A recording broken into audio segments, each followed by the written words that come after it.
In response to the Fed and the central bank's unlimited money printing, QE infinity money printing, we have a whole nother unintended set of consequences. We're seeing inflation sitting, waiting to jump into the market. We're seeing interest rates continuing to go down to zero, negative in most places. It's created a brand new dynamic in the market, a brand new opportunity for those that are paying attention.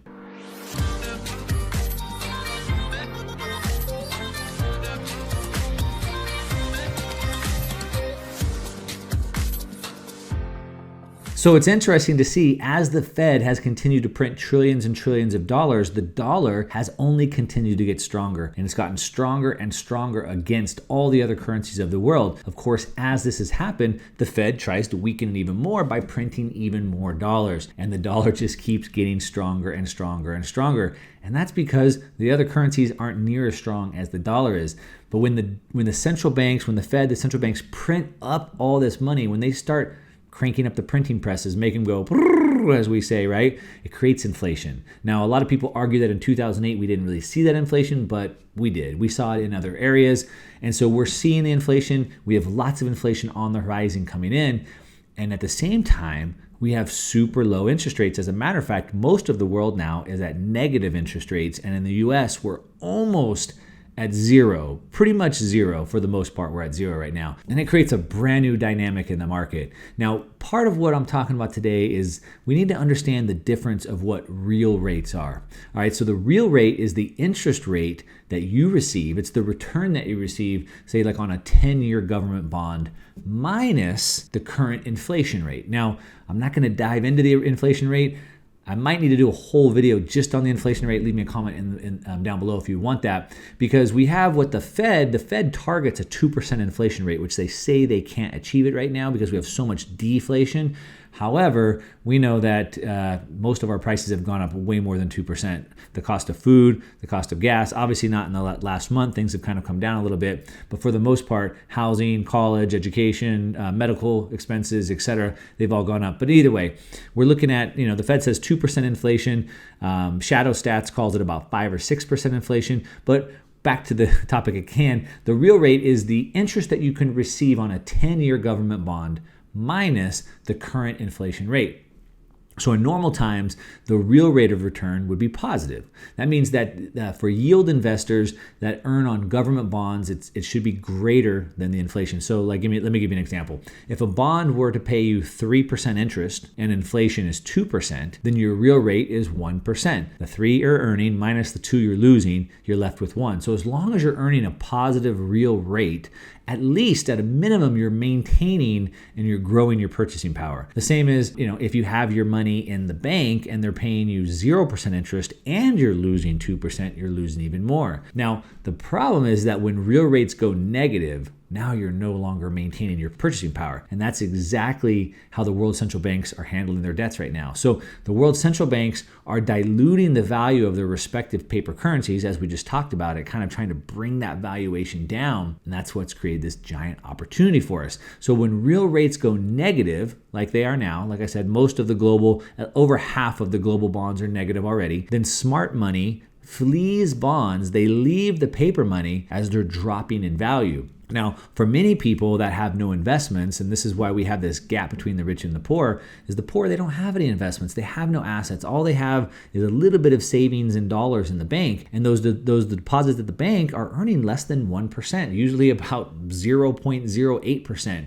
And so they're losing, right? They're losing the 2%, 3%, 5% of inflation to their purchasing power because the interest they're earning from their bank is not keeping up. Now, as an investor, I like to keep right now, especially I like to try and keep about 30% of my portfolio in cash. I'm doing that to diversify my portfolio, stay available, as we call it, gunpowder dry for opportunities and so forth. And I don't like that cash losing 5% value a year. As an investor, I want all my assets gaining. And so that 30% in cash is just losing 5% value per year, but I want to keep it active. So one thing that a lot of investors are doing right now is they're turning to gold, which is why we're seeing gold starting to skyrocket. It dipped down to about $1,450. It's up over $1,750. And even though gold doesn't pay any interest, it's a relatively safe way to store your value, right? So you can leave it in the bank, you're not going to earn any interest, but you have all the risks that have come with having your money in the bank, or you can hold gold, which doesn't earn any interest, but at least it's going up, whereas the dollar is going down. So it's a relatively safe way to store your value.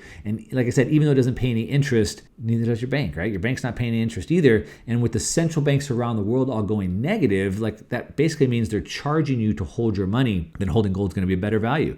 It's going to be a better option for you. If you could choose to have your money sitting in a bank that's not earning anything, or you can hold gold that's not earning anything, I might as well choose the gold. At least gold's going up, or at least it's holding its value. And it takes away all that risk that we see in the banks. I mean, right now around the world, banks are in trouble. And if they're not being backstopped by the Fed, they could be at risk, right? We've seen this before. Back in 2015, we saw Cyprus. The banks failed, and what they did is they did what's called a bail-in. So they took all the people that had deposits there and they just took their money. Sorry, we're bailing in the banks. Australia has a law for bail-ins on the books as well, but we have another option. So we could get our money out of the bank. Now, putting all your money in cash under your mattress probably isn't a good idea. So that's why gold's a good idea. But we have another new option that's really gaining steam, and these are dollar-backed stable coins. So these are cryptocurrency, but they're dollar backed. So like Bitcoin is not backed by dollars. With these stable coins, basically for every $1 I deposit, I get a $1 stable coin back. So it's a 100% reserve ratio. And they're starting to grow really, really fast. Now, data from just last month, from March, from coinmarketcap.com showed that there was a 40% increase in the market capitalization of stable coins. That's how fast they're growing. As you can see on the screen right here, the 4 largest reserve-backed stable coins, so that means they have $1 on reserve for every dollar that's out there, are Tether, that's USDT. We have Centers, that's USDC. Binance has BUSD, and Paxos has a Pax coin. And they've been growing really, really fast, like you can see on that chart.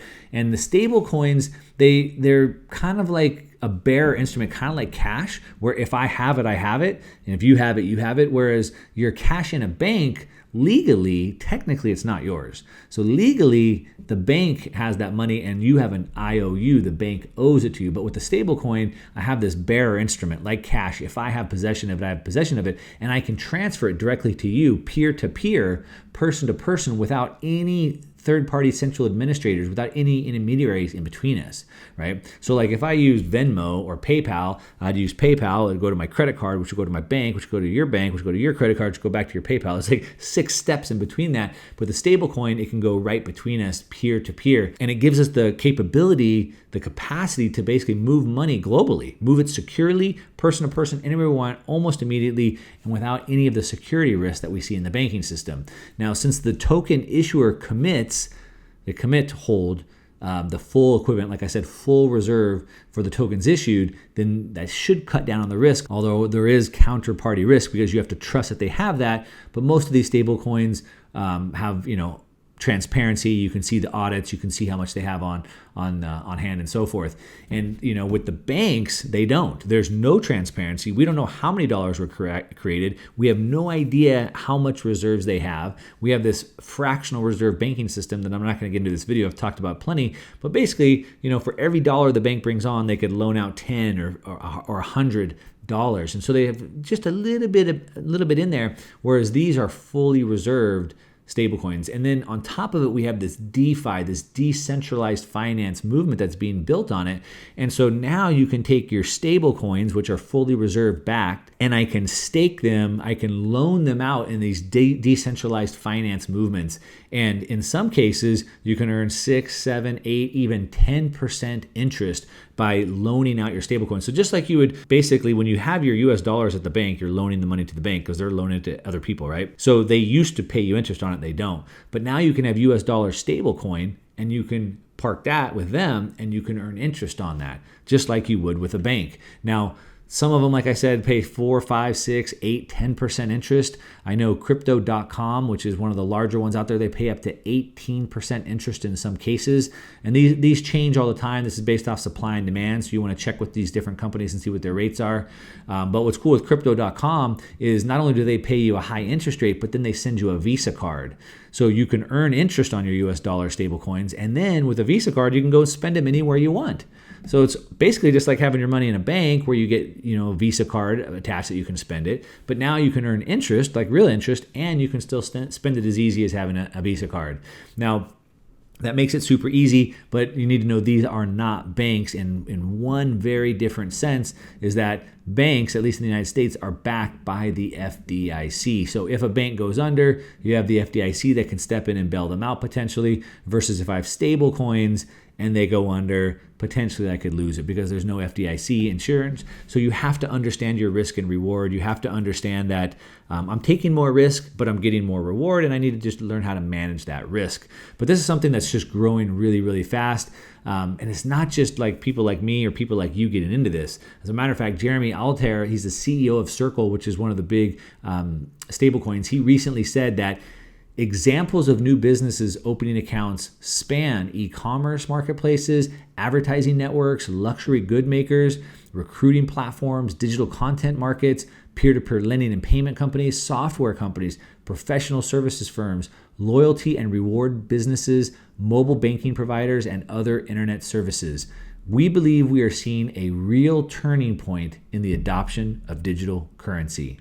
So it's not just you and I. We're talking about businesses that are not even in the crypto space that are getting into this. They see it as a very viable option to get money out of the U.S. banking system, but still be able to transact and conduct business, earn real rates of return. And as these non-crypto businesses are starting to see, like I said, this mainstream use for stablecoins, it's just starting to gain more and more steam, more and more momentum for users like me, users like you. You know, we can earn the real good interest rates. We can spend it with ease like a Visa card from crypto.com. And I believe this is going to help it see massive, massive adoption. Curious what you think. Leave me a comment down below and let me know what you think.